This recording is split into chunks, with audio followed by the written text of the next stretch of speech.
तो कहानी की शुरुआत अमेरिकन सार्जेंट मैथ्यूज और उसके स्पॉटर सार्जेंट आइजक को दिखाते हुए होती है। ये 2007 का वो समय था जब अमेरिका इराक से युद्ध जीत गया था। इसलिए अमेरिका के प्रेसिडेंट ने इराक में चल रहे पाइपलाइन कंस्ट्रक्शन को वापस से शुरू कर दिया था। लेकिन अभी भी इराक के कुछ आतंकवादी अमेरिकन को मार रहे थे। साथ ही इस पाइपलाइन साइट पर काम करने वाले लोगों को भी आतंकवादियों ने मार डाला था। इसलिए गवर्नमेंट ने साइट पर नए बिल्डर्स भेजने से पहले मैथ्यूज और आइजक को आतंकवादियों को मारने के लिए भेजा था। यहाँ मैथ्यूज और आइजक झाड़ियों और पत्थरों के पीछे छिपकर साइट पर नजर रख रहे होते हैं। इस तरह 20 घंटे बीत जाते हैं पर उन्हें वहाँ कोई भी दिखाई नहीं देता। तब मैथ्यूज आइजक से कहता है, मुझे लगता है कि साइट पर कोई भी इराकी सैनिक नहीं बचा है। साथ ही वहाँ पर पड़ी बॉडीज को देखकर उसे लगता है कि इराकी सैनिक उनके लोगों को मारकर वहाँ से जा चुके हैं, इसलिए अब साइट पर कोई भी नहीं होगा। जिस पर आइजक कहता है कि यहाँ दूर दूर तक किसी इराकी ग्रुप के होने का साइन नहीं है और हमारे सभी वर्कर्स को हेडशॉट देकर मारा है, जो कि इराक के प्रोफेशनल स्नाइपर जूबा का काम हो सकता है। लेकिन मैथ्यूज को लगता है कि कोई भी स्नाइपर 30 सेकंड के अंदर इतने लोगों को एक साथ नहीं मार सकता। जिसके बाद मैथ्यूज उस स्नाइपर का वेट करते करते थक जाता है, इसलिए वो आइजक से कवर करने का कहकर नीचे चेक करने के लिए चला जाता है। तब आइजक बताता है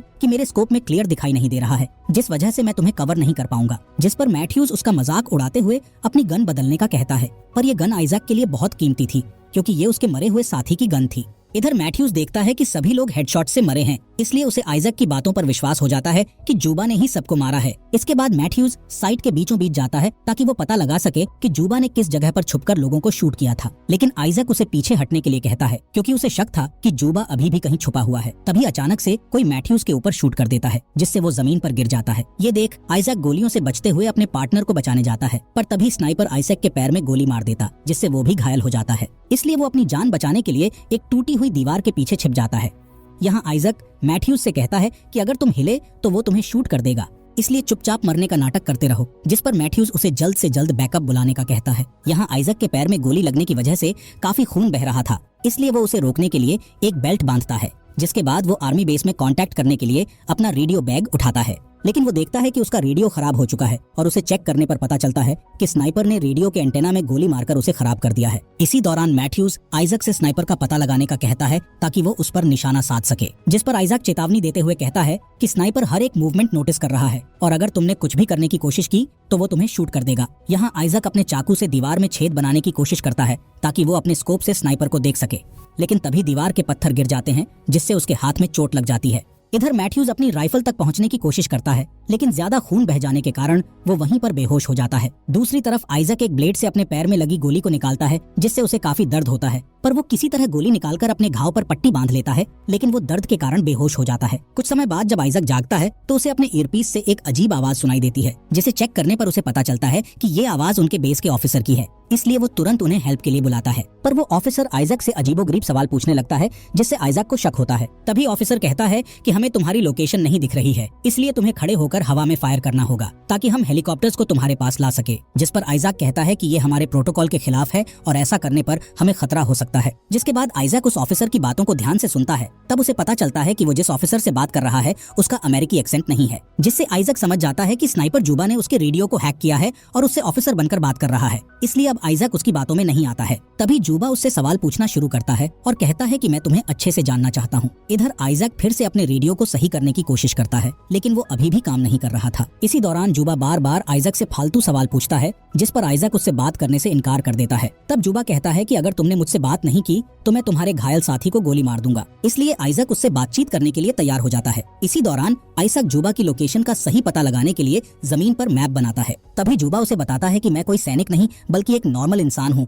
और अपने देश को बचाना चाहता हूँ। इसके बाद वो आइजक से उसके परिवार के बारे में पूछने लगता है, जिस पर आइजक कहता है कि ये पर्सनल सवाल है, इसलिए मैं इसका जवाब नहीं दूंगा। साथ ही जूबा का मजाक उड़ाते हुए कहता है कि तुम उन लोगों को मार रहे हो जो तुम्हारे देश को डेवलप करने के लिए यहाँ स्कूल्स, पाइपलाइंस बना रहे हैं और तुम्हारी इकोनॉमी को बढ़ा रहे हैं। ये सुनकर जूबा हंसने लगता है और आइजक से कहता है कि यहाँ तुम्हारा जितना भी पैसा खर्च हुआ है उसे हम वापस यूएसए में भेज देंगे। इसी तरह समय बीतता जाता है और जूबा कई सवाल पूछता है, लेकिन आइजक पर्सनल सवाल का जवाब देने से इनकार करता है, जिससे जूबा एक बार फिर मैथ्यूज को गोली मारने की धमकी देता है। अब क्योंकि आइजक जान चुका था कि जूबा किसी भी हद तक जा सकता है, इसलिए वो उसकी बातों का जवाब देने के लिए तैयार हो जाता है। तब जूबा आइजक से पूछता है कि तुम्हारे पास जो स्कोप है उसका असली ओनर कौन था और उसकी डेथ कैसे हुई। ये सुनकर आइजक हैरान हो जाता है क्योंकि उस स्कोप के बारे में सिर्फ वो और मैथ्यूज ही जानते थे। यहाँ आइजक समझ जाता है कि वो और मैथ्यूज जब से यहाँ पर आए हैं तब से ही जूबा उनकी बातचीत सुन रहा था। इसी बीच आइजक अपने स्कोप का यूज करके आसपास देखने लगता है। तब वो नोटिस करता है कि एक डेड बॉडी के पास रेडियो पड़ा हुआ है। इसलिए आइजक उस रेडियो को उठाने के लिए दीवार के किनारे पर जाता है और एक लकड़ी से उसे उठाने की कोशिश करता है, लेकिन वो उस रेडियो तक नहीं पहुंच पाता। इसके बाद आइजक को प्यास लगती है तो वो अपनी बोतल से पानी पीने की कोशिश करता है, लेकिन तभी वो देखता है कि उसकी बोतल में एक छेद है जिस वजह से उसका पूरा पानी खत्म हो चुका है। जिस पर जूबा उसे बताता है कि मैंने जानबूझकर तुम्हारी बोतल पर शूट किया था ताकि तुम प्यास से मर जाओ, और तुम्हारे एंटेना पर भी शूट किया जिससे तुम कोई भी हेल्प ना बुला सको। इसके अलावा वो बताता है कि तुम्हारी मौत अचानक से नहीं बल्कि धीरे धीरे हो, इसलिए मैंने तुम्हारे पैर पर गोली मारी थी। तभी आइजक की नजर उस गोली पर पड़ती है जो कि उसने अपने पैर से निकाली थी। आइजक उस गोली को पास से देखता है और जूबा से पता लगाने की कोशिश करता है कि उसके पास किस मॉडल की गन है। साथ ही वो जूबा से कहता है कि तुम एक आतंकवादी हो, जिस पर जूबा हंसते हुए कहता है कि आतंकवादी मैं नहीं बल्कि तुम लोग हो, क्योंकि तुम हमारे देश में आकर हमसे लड़ाई कर रहे हो और हमारे लोगों को मार रहे हो। इसी बीच आइजक अपनी कैलकुलेशन से पता कर लेता है कि जूबा कचरे के ढेर में छुपा हुआ है, इसलिए वो अपने स्कोप से उसे ढूंढने की कोशिश करता है। यहाँ आइजक सोचता है कि जूबा इतनी गर्मी में काफी लंबे समय से कचरे में छुपा हुआ है, इसका मतलब है कि वो बहुत ही प्रोफेशनल शूटर है। जबकि जूबा कहता है कि मैं कोई स्नाइपर नहीं हूँ बल्कि एक नॉर्मल इंसान हूँ। जिस पर आइजक कहता है कि तुम्हारे बोलने के एक्सेंट से लगता है कि तुम अमेरिकी सेना के ऑफिसर रह चुके हो और अब हमें धोखा देकर हमें मार रहे हो। तब जूबा बताता है कि ऐसा नहीं है, मैं सिर्फ उन लोगों को मारता हूँ जो हमारे लोगों पर पहले हमला करते हैं। यहाँ आइजक उसे अपनी कहानी बताते हुए कहता है कि मैं जब छोटा था तब मेरी दोस्ती डीन से हुई थी, जो कि सबसे अच्छा इंसान था। फिर बड़े होकर हम दोनों ने एक साथ आर्मी ज्वाइन की। असल में आइजक के पास जो स्कोप है वो उसके फ्रेंड डीन का है, जिसकी डेथ के बाद से ही वो उसे अपने साथ रखता है। खैर, तभी आइजक की प्यास और थकान के कारण हालत खराब होने लगती है। तब जूबा उससे कहता है कि जब तुम मर जाओगे तब मैं तुम्हारी जीभ को काट कर तुम्हारी छाती पर रख दूंगा। जूबा की बातें सुनने के बाद आइजक बेहोश हो जाता है। फिर जब उसे होश आता है तो वो अपनी राइफल पर जैकेट और हेलमेट लगाता है और जूबा को चकमा देने के लिए राइफल को दीवार के ऊपर लहराने लगता है, लेकिन जूबा उसके झांसे में नहीं आता। तभी गलती से आइजक का हेलमेट दीवार के दूसरी तरफ गिर जाता है, इसलिए अब आइजक अपने सिर की रक्षा नहीं कर सकता था, जिससे वो काफी उदास होता है। इसी तरह समय बीत जाता है पर आइजक हार नहीं मानता, जिसके बाद वो जूबा की गोलियों से बचते हुए एक डेड बॉडी के पास जाता है और वहाँ से एक बैग और रेडियो उठाकर वापस दीवार के पीछे आ जाता है, जहाँ उसे बैग में पानी और कुछ कैंडी मिलती है जिसे वो तुरंत खा लेता है। लेकिन जब वो रेडियो को चेक करता है तो उसे पता चलता है कि वो रेडियो भी काम नहीं कर रहा है। इसी बीच जूबा दीवार पर गोली मारता है जिससे आइजक का स्कोप पूरी तरह खराब हो जाता है। तभी अचानक आइजक को अपने ईयरपीस में कुछ आवाज सुनाई देती है, जिससे उसे पता चलता है कि वो आवाज मैथ्यूज की है और वो अभी भी जिंदा है। जिसके बाद आइजक मैथ्यूज को बताता है कि स्नाइपर कचरे के ढेर में छुपा हुआ है। ये सुनकर मैथ्यूज उस कचरे के ढेर को देखने के लिए एक कांच के टुकड़े का यूज करता है और फिर अपनी राइफल को उठाने के लिए धीरे धीरे आगे बढ़ने लगता है ताकि जूबा उसे देख ना ले। इधर आइजक जूबा से बातें करके उसका ध्यान अपने ऊपर रखता है। तब आइजक को पता चलता है कि जूबा एक टीचर था और जब उसके देश में अमेरिकी सेना ने हमला किया तो उसके सभी स्टूडेंट्स मारे गए, इसलिए वो बदला लेने के लिए सभी अमेरिकी लोगों को मार रहा है। साथ ही आइजक को पता चलता है कि वो जिस दीवार के पीछे छिपा हुआ है वो जूबा का स्कूल था, जो कि वॉर में पूरी तरह टूट चुका था। यहाँ जूबा आइजक से पूछता है कि तुम अभी भी उस डैमेज्ड स्कोप को अपने पास क्यों रखे हो, लेकिन आइजक उसे जवाब देने से इनकार कर देता है, जिस पर जूबा उसे दोबारा मैथ्यूज को गोली मारने की धमकी देता है। इसलिए उसे बचाने के लिए आइजक बताता है कि ये स्कोप मेरे फ्रेंड डीन का है, जिसकी मेरी वजह से डेथ हो गई थी और मैं अभी भी उसकी मौत का जिम्मेदार खुद को मानता हूँ। असल में आइजक को डीन की मौत का बहुत पछतावा है और वो डीन की याद में उसके स्कोप को संभाल कर रखे था। इस बीच मैथ्यूज अपनी राइफल को उठा लेता है और कचरे के ढेर में गोलियां चलाने लगता है। तब आइजक भी हवा में गोलियां चलाता है ताकि जूबा का ध्यान मैथ्यूज के ऊपर ना जा सके, लेकिन जब मैथ्यूज अपनी गन को लोड करता है तब जूबा उस पर शूट कर देता है, जिससे मैथ्यूज के कंधे पर गोली लग जाती है। जिसके बाद मैथ्यूज अपनी जान बचाने के लिए आइजक की ओर आने लगता है और आइजक उसकी मदद करने के लिए किनारे पर आ जाता है, लेकिन तभी जूबा मैथ्यूज के सिर में गोली मार देता है, जिससे उसकी वहीं पर डेथ हो जाती है। मैथ्यूज के मरने से आइजक पूरी तरह टूट जाता है और जूबा से कहता है कि मैं अपने घर जाना चाहता हूँ, जिस पर जूबा आइजक से कहता है कि अगर तुम सच में जाना चाहते हो तो मैं तुम्हें गोली नहीं मारूंगा।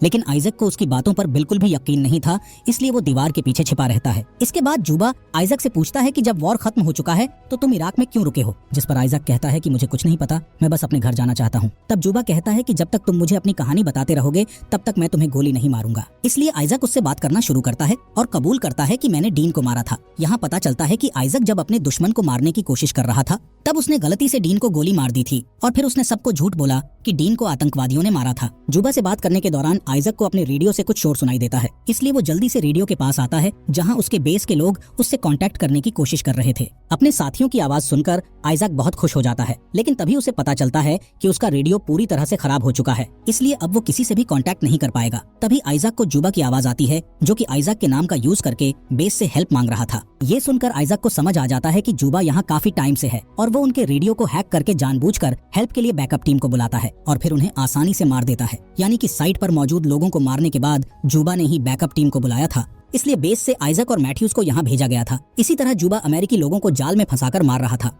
आइजक थकान के कारण फिर से बेहोश हो जाता है। कुछ समय बाद उसके पैर के घाव पर एक कौवा आकर बैठ जाता है और उसे खाने लगता है, जिससे आइजक को बहुत दर्द होता है और वो जाग जाता है। इसके बाद आइजक एक छड़ी और रस्सी का यूज करके मैथ्यूज की राइफल को उठाता है और उस कचरे के ढेर पर निशाना लगाने लगता है। इसी दौरान उसे हेलीकॉप्टर के आने की आवाज सुनाई देती है, जो कि उसकी हेल्प के लिए वहाँ आ रहे थे, लेकिन आइजक जानता था कि उसके साथी जुबा के जाल में फंस जाएंगे, इसलिए वो अपने साथियों को बचाने के लिए उस दीवार को गिरा देता है, जिससे वहाँ काफी धूल उड़ने लगती है और वो जुबा की नजरों से बच जाता है। इसके बाद आइजक खड़ा हो जाता है और कचरे के ढेर में गोलियां चलाने लगता है। तभी वो नोटिस करता है कि जुबा उस पर गोली नहीं चला रहा है, जिससे उसे लगता है कि उसने जुबा को मार दिया है। इसी दौरान हेलीकॉप्टर भी उसके पास आ जाते हैं और जल्दी से उसे स्ट्रेचर पर लिटाकर वहाँ से ले जाने लगते हैं। तब आइजक उन्हें जुबा के बारे में बताने की कोशिश करता है कि उन्हें जाने से पहले कचरे के ढेर में जुबा को चेक कर लेना चाहिए, लेकिन हेलीकॉप्टर के शोर के कारण कोई भी उसकी बात नहीं सुन पाता। तभी अचानक जुबा हेलीकॉप्टर पर गोलियां चलाने लगता है और एक एक करके सभी सैनिकों को मार डालता है, जिससे हेलीकॉप्टर तेजी से जमीन पर गिर जाता है और इस एक्सीडेंट में आइजक की भी डेथ हो जाती है। कहानी के एंड में जुबा